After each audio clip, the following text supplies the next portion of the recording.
Assalamu alaikum students. My name is Hasib Yasin. तो आज जो हम सब्जेक्ट पढ़ने जा रहे हैं, ठीक है, वो है बायोलॉजी।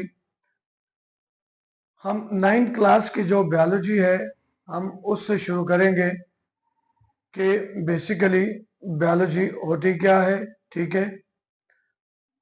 आज का जो बेसिकली मेरा जो टॉपिक जो मैंने 9th क्लास का स्टार्ट लिया है वो चैप्टर 1 जो हमारा है उसके अंदर हम डिस्कस करेंगे कि बायोलॉजी क्या होती है, ठीक है। इसकी जो डिविजन्स हैं उसके बारे में हम जो है वो स्टडी करेंगे, ठीक है। और फिर जो ब्रांचेस हैं, कुछ जो ब्रांचेस हम उसको क्या करेंगे, डिस्कस करेंगे पार्ट 1 के अंदर। तो हम इस लेक्चर का बाकायदा तौर पर स्टार्ट करते हैं, ठीक है। अब मेरे बोर्ड के ऊपर लिखा हुआ है बायोलॉजी, ठीक है। अब इस वर्ड को अगर आप देखें, इसको आप गौर करें, तो जो बायोलॉजी है ये कॉम्बिनेशन होता है टू ग्रीक वर्ड्स का, ठीक है। दो यूनानी जुबान के अल्फाज हैं जिससे मिलकर बायोलॉजी बना है। अब वो दो अल्फाज कौन से हैं, वो वर्ड्स कौन से हैं? नंबर 1 हमारे पास है बायोस। बायोस का मतलब क्या होता है? लाइफ। और दूसरा क्या है? लोगोस, जिसका मतलब है थॉट्स और रीजनिंग।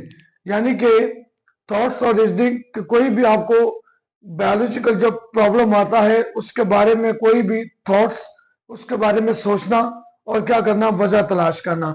अब क्वेश्चन ये है कि बायोलॉजी बेसिकली होती क्या है। ये तो हमने उसकी फॉर्मेशन बता दी कि बायोलॉजी जो है ये कॉम्बिनेशन किन वर्ड्स का है। अब मैं बायोलॉजी को बकायदा तौर पर डिफाइन करने जा रहा हूं। The branch of science in which study of life, यानी कि साइंस की ऐसी ब्रांच जिसके अंदर हम लाइफ को स्टडी करते हैं, वो हमारे पास क्या कहलाती है? बायोलॉजी, ठीक है। अब जब हमने डेफिनेशन हमें पता चल गई कि जो जिंदगी के बारे में, जो जानदार चीजों के बारे में जितनी भी स्टडी है उसको हम क्या कहते हैं? बायोलॉजी। आगे इसको मजीद इसकी कुछ डिविजन्स हैं और वो हमारी बुक के अंदर ओवरऑल जो वो 3 डिविजन्स हैं, 3 divisions, there are 3 divisions of biology. Number 1 is zoology, number 2 botany, number 3 microbiology.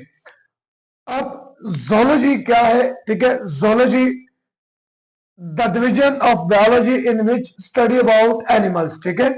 कि ये ऐसी डिवीजन है बायोलॉजी की जिसके अंदर हम एनिमल्स को स्टडी करते हैं, उनके स्ट्रक्चर को, ठीक है, उनकी एनाटॉमी को, जितनी भी यानी कि एनिमल्स की स्टडी है उसको हम किस में स्टडी करेंगे? उसको जोलॉजी में। आगे नेक्स्ट इसकी डिवीजन है botany, study of the plants, ठीक है। यानी कि ये ऐसी बायोलॉजी की ऐसी डिवीजन जिसके अंदर हम प्लांट्स को स्टडी करते हैं, that type of division is called botany. आगे नंबर 3 हमारे पास है माइक्रोबायोलॉजी, ठीक है। अब माइक्रोबायोलॉजी क्या है? The division of biology in which we study about micro organisms, ठीक है। अब यहां पे एक वर्ड है माइक्रो। इसका मतलब, जो माइक्रो का जो मतलब होता है वो बेसिकली माइक्रो का मतलब क्या होता है? स्मॉल। अब माइक्रो ऑर्गेनिजम्स क्या होते हैं? Micro organisms are those small organisms which can not be see naked eye, ठीक है। उसके लिए हम क्या यूज करते हैं? माइक्रोस्कोप। कि माइक्रो ऑर्गेनिजम्स ऐसे जो ऑर्गेनिजम्स होते हैं जिनको हम ज़ाहिरी आंख से नहीं देख सकते, बल्कि उनको देखने के लिए हमें क्या रिक्वायर होता है? Microscope. Like a bacteria, viruses, unicellular algae, unicellular fungi. ये हमारे पास थी डिविजन्स, ठीक है। अब हमारे पास है ब्रांचेस ऑफ बायोलॉजी, ठीक है। कि पहली ब्रांच ऑफ बायोलॉजी के वो क्या है? मॉर्फोलॉजी है, ठीक है। ये morphology, it is what is meant by morphology. Morpho means shape and structure, shape और structure. So हम इसको define कर सकते हैं the branch of biology in which we study about shape or structure of living organisms, that type of branch is called morphology. आगे number 2 हमारे पास है anatomy. ठीक है, anatomy क्या है? The branch of biology in which we study about internal structure of living organisms, that is called anatomy. यानी कि उसके सिस्टम्स के बारे में, ठीक है, उसके ऑर्गन्स के बारे में, जितनी भी हमारी जो स्टडी है इंटरनल, जो इनसाइड द बॉडी है, उसको क्या कहते हैं? एनाटॉमी कहते हैं. आगे नेक्स्ट हमारे पास है सेल बायोलॉजी. अब सेल बायोलॉजी की जब हम बात करते हैं तो फर्स्ट ऑफ ऑल हमें पता होना चाहिए कि सेल क्या होता है. Cell is the basic and functional unit of life. Cell is the basic and functional unit of life. कि जिंदगी की जो बुनियादी इकाई है वो क्या है? सेल है. अब सेल के अंदर क्या होती है? Cell organelles. ठीक है, सेल ऑर्गेनेलिस का मतलब क्या होता है? कि जो सब सेलुलर स्ट्रक्चर होते हैं, जैसे हमने केमिस्ट्री के अंदर पढ़ते हैं सब एटॉमिक लेवल, यानी कि इलेक्ट्रॉन, प्रोटॉन और न्यूट्रॉन, जब ये तीनों मिलते हैं तो क्या बन जाता है? एक एटम. होते ये मोर देन 100 है, लेकिन जो इंपॉर्टेंट है वो आपको पता है इलेक्ट्रॉन, प्रोटॉन और न्यूट्रॉन है, जो कि मिल के एटॉमिक लेवल को वो बनाते हैं. लेकिन इसी तरह बायोलॉजी के अंदर जो सेल ऑर्गेनेलिस है वो बेसिकली बेटा क्या बनाती है? सेल. अब सेल बायोलॉजी को हम डिफाइन कैसे करेंगे? The branch of biology in which we study about cell organelles and their function and structure.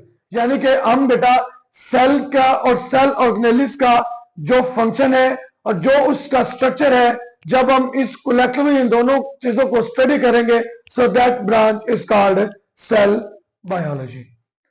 सो अब बेटा क्वेश्चन ये है कि इतने जो आज हमारा जो टॉपिक हुआ है, इसमें क्वेश्चन जो है वो कैसे आता है? ठीक है, सबसे पहले जो क्वेश्चन आता है वो आता है डिफाइन बायोलॉजी. ठीक है, कि बायोलॉजी कहते किसे हैं?